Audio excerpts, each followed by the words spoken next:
People always said I was the easy one. The quiet one. The daughter who didn't need attention, didn't cause trouble, didn't make my parents worry.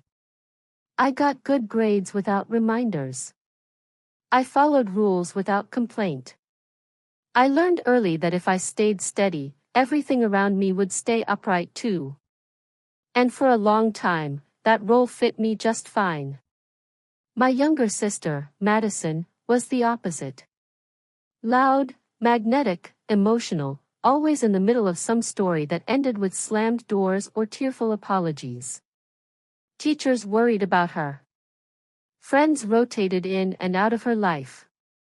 My parents loved us both, but they watched her more closely. So without anyone ever asking me to, I became the backup plan. The safety net.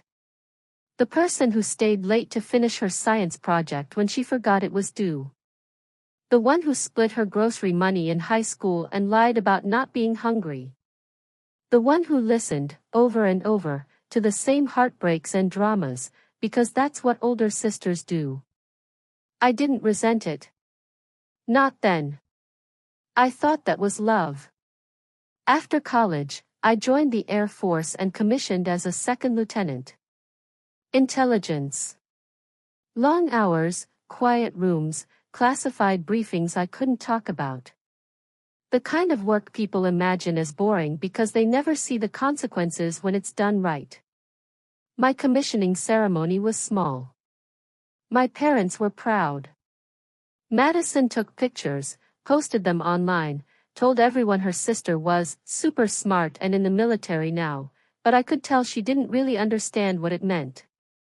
To her, it was just another responsible thing I did. Another reason people compared us. My career moved forward quickly. First base, then another. Briefings that ran late.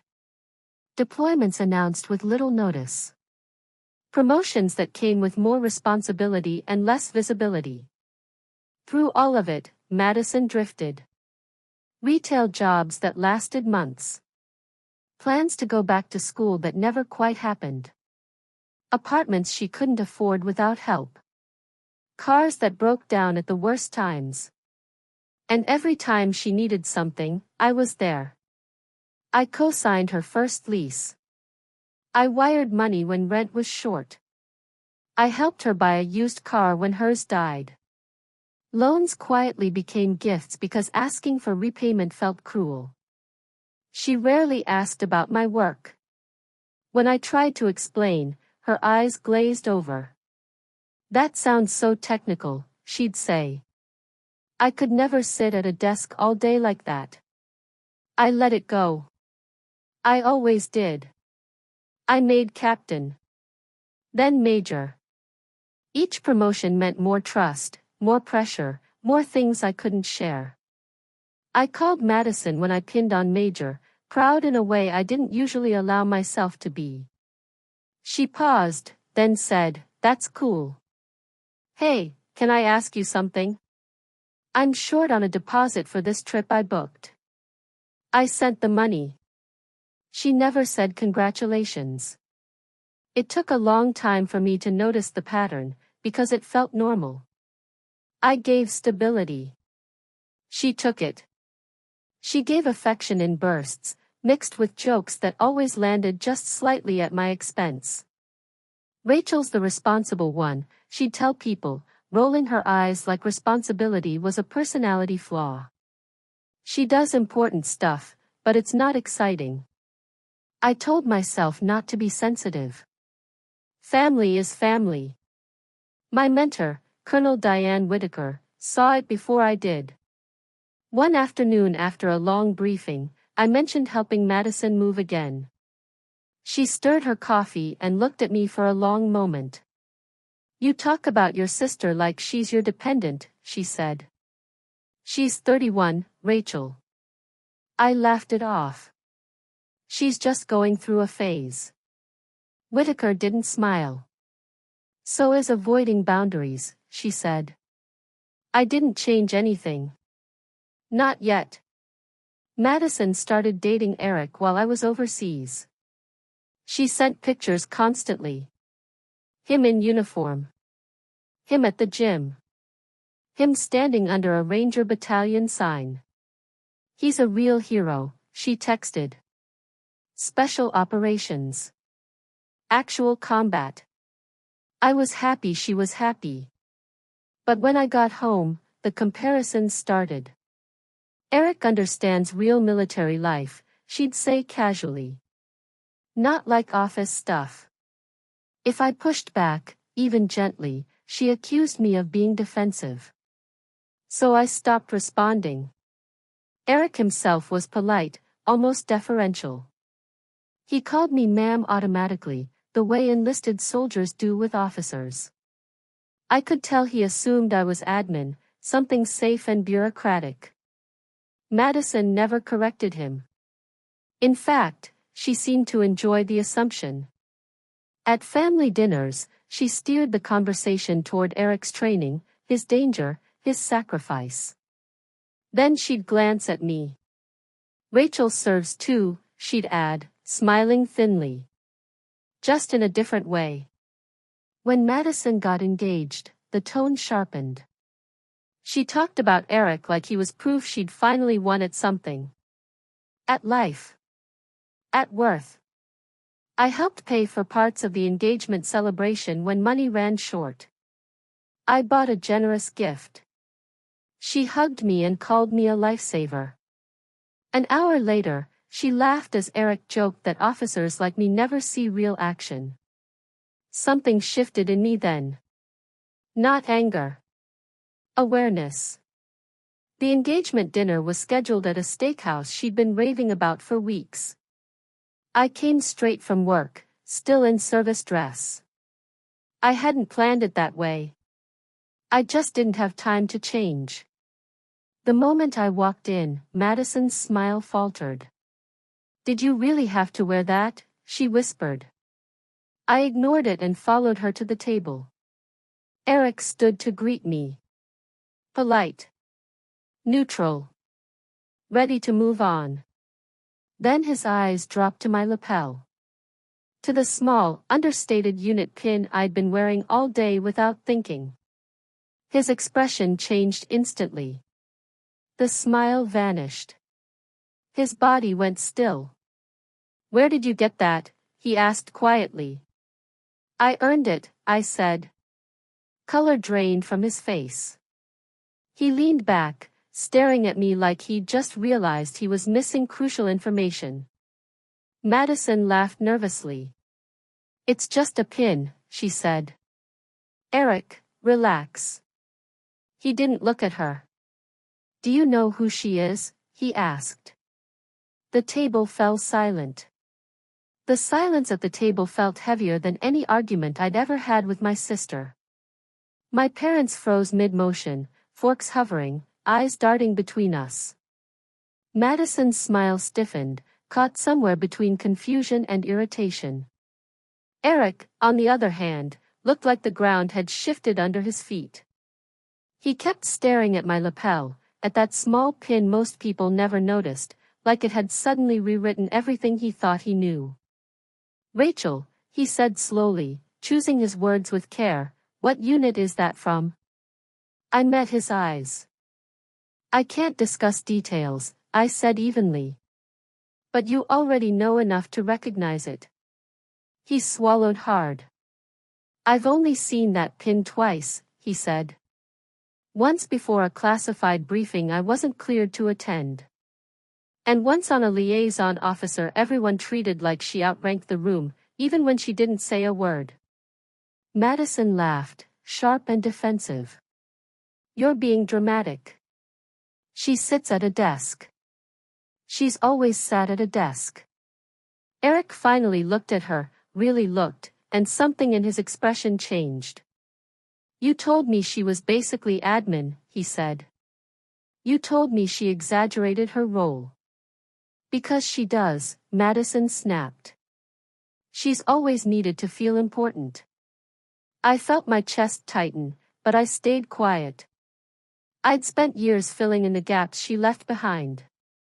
I wasn't going to fill this one. Eric pushed his chair back slightly. You have no idea what you're talking about, he said, his voice low. Do you even know what she does? Madison stood abruptly. This is my engagement dinner, she said. You are not going to make this about her. Eric stood too. His posture shifted, straighter, more formal. He looked at me and spoke with a respect I hadn't heard from him before. Ma'am, I apologize. I didn't realize. I nodded once. It's fine. No, he said, then turned back to Madison. It's not fine. You've been tearing her down to make yourself feel bigger, and I won't be part of that. Her face drained of color. Are you kidding me right now? I can't marry someone who disrespects service like this, he said quietly. And I can't marry someone who lies to me. He grabbed his jacket and walked out. Just like that. No shouting. No drama. Just truth, finally spoken. Madison stood there shaking, humiliation and rage twisting together. Then she turned on me. This is your fault, she hissed. You did this on purpose. I stood slowly, my hands steady even though my heart wasn't. I didn't, I said. You did this to yourself. She laughed, brittle and broken. You've always been jealous of me. I didn't respond. There was nothing left to say. I picked up my purse and walked out, leaving her standing there, furious and exposed. Outside, the air felt cold and clean. I sat in my car for a long time before driving away, replaying the night in my head. I didn't feel triumphant. I felt exhausted. The calls started the next morning. Missed call after missed call. Voicemails layered with accusation and panic. You need to fix this. Family doesn't do this. You owe me. I listened to one, then deleted the rest. At work, I buried myself in briefings and reports, letting the structure of my job hold me upright. When I got home, there were more messages waiting. I stared at my phone, then typed a single response. I'm not going to engage like this. When you're ready to talk calmly, I'm here. Then I muted her number. My mother called 2 days later. She sounded tired. She's not doing well, she said. She's telling everyone you humiliated her on purpose. I closed my eyes. I didn't, I said. I know, my mother replied quietly. But she needs someone to blame. Extended family weighed in. Aunts urged me to apologize just to keep the peace. Cousins said I should have worn civilian clothes. One uncle, a Navy veteran, called me privately. I know what that pin means, he said. You didn't do anything wrong. His words felt like permission I didn't realize I'd been waiting for. Madison showed up at my apartment a week later. I almost turned around when I saw her car. She was sitting on the steps, eyes red, arms crossed tight around herself. You can't ignore me forever, she said when I approached. I'm not ignoring you, I replied. I'm setting boundaries. She scoffed. So that's what you call abandoning family. I'm not abandoning you, I said. I'm refusing to be your scapegoat. She reached for my arm, desperation breaking through her anger. Please, she whispered. I don't know what to do. I looked at her hand on my sleeve, at the sister I'd protected for years, and understood something painful and necessary. If I gave in now, nothing would change. I love you, I said gently. But I can't keep saving you. I stepped inside and locked the door. For months, we didn't speak. Work became my anchor. Late nights. High-stakes planning. Responsibilities that demanded clarity and discipline. Colonel Whitaker noticed. You're allowed to grieve, she told me one night as we stood in the SCIF. Setting boundaries doesn't mean it doesn't hurt. She was right. It hurt. But it also felt like standing on solid ground for the first time. Then small things began to shift. My parents told me Madison had moved back home. That she was applying for jobs, really applying. That she asked about me, quietly.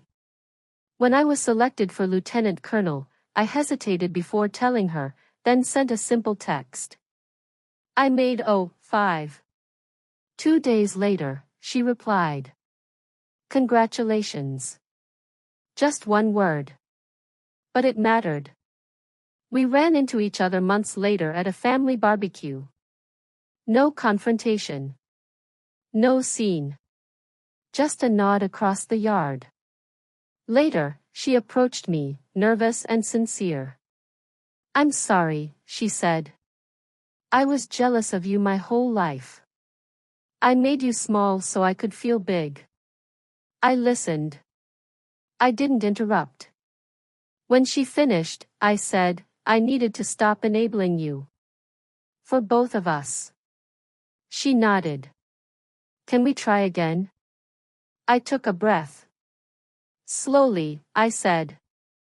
And for the first time, she agreed. Trying again didn't mean everything healed overnight. It meant learning a new rhythm, one built on honesty instead of obligation. Madison and I started with short texts. Neutral ground. No money. No emergencies. Just, how was your week, or, I saw this and thought of you. When she struggled, she handled it. When she succeeded, she shared it without needing approval. That alone told me something had changed. She came to my promotion ceremony later that year, standing in the back with our parents as I pinned on Lieutenant Colonel. Afterward, she hugged me tightly and said, I'm really proud of you. Not performative. Not loud. Real. We went to lunch afterward, just the two of us, and for the first time, she asked about my work without turning it into a comparison. When I told her I couldn't share details, she nodded and said, that makes sense. It felt like a small miracle.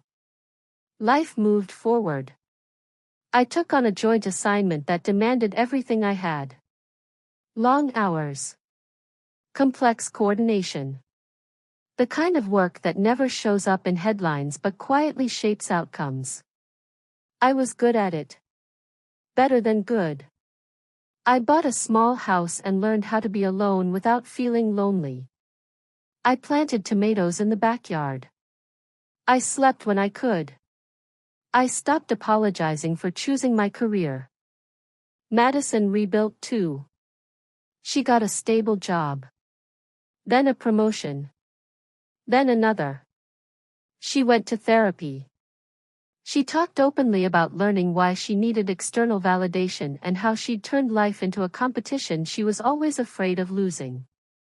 One evening, she called me crying. I braced myself, then realized she was crying because she'd been promoted to team lead. I wanted to tell you first, she said. I smiled and told her she'd earned it. When I deployed again, communication was limited. I sent postcards with no locations, no details. She saved every one. When I came home, she was waiting at the airport with our parents. She hugged me so hard I couldn't breathe. I missed you, she said. I believed her. Years passed. Madison married a man named Marcus, steady and kind, who never needed her to perform. They built a life that wasn't loud but was solid. I kept rising through the ranks, entrusted with greater responsibility, broader scope, harder decisions. When I was selected for a developmental position that put me on track for general officer, Madison screamed so loudly over the phone I had to pull it away from my ear. You're going to make it, she said. I know you are. The promotion ceremony came on a clear morning. When they called Madison and Marcus forward to pin on my stars, I hadn't known that was part of the plan. Her hands shook as she pinned the first one. "I'm so proud of you," she whispered. Marcus pinned the second and thanked me for showing their kids what excellence looks like. In that moment, I felt the full weight of everything we'd survived to get there. Years later, when I finally retired as a major general, the ceremony was smaller, just the way I wanted it. Madison stood in the front row with her family. Her daughter had just finished law school. One of her sons worked in tech. The youngest was at the Air Force Academy. That last one still made me laugh. After the ceremony, we stood together on the terrace, watching the sun dip low. "Do you ever think about that dinner?" she asked. "The one that started all of this?" I nodded. "Sometimes." She smiled softly. "It was the worst night of my life. And the most important." Later that evening, her daughter gave a toast. She talked about integrity. About boundaries. About doing work that matters even when no one is watching. She talked about me, but she was really talking about a lesson she'd grown up with. I blinked back tears and let myself feel proud, not just of my career, but of the woman I'd become by finally refusing to make myself smaller. That night, back home, I took out the small unit pin that had changed everything. It sat in a shadow box now, quiet and unremarkable to anyone who didn't know. A reminder that truth doesn't need to announce itself. It just needs space to be seen. If there's one thing I've learned, it's this. Love doesn't mean endless sacrifice. It doesn't mean shrinking so someone else can feel tall. Sometimes the most loving thing you can do is step back, hold your boundary, and let the truth do the work. If this story resonated with you, tell me in the comments. Have you ever been underestimated by someone you supported for years? Did setting boundaries change the relationship, or did it reveal what was really there? Don't forget to like this video, subscribe to the channel, and share it with someone who needs to hear that claiming your worth is not selfish.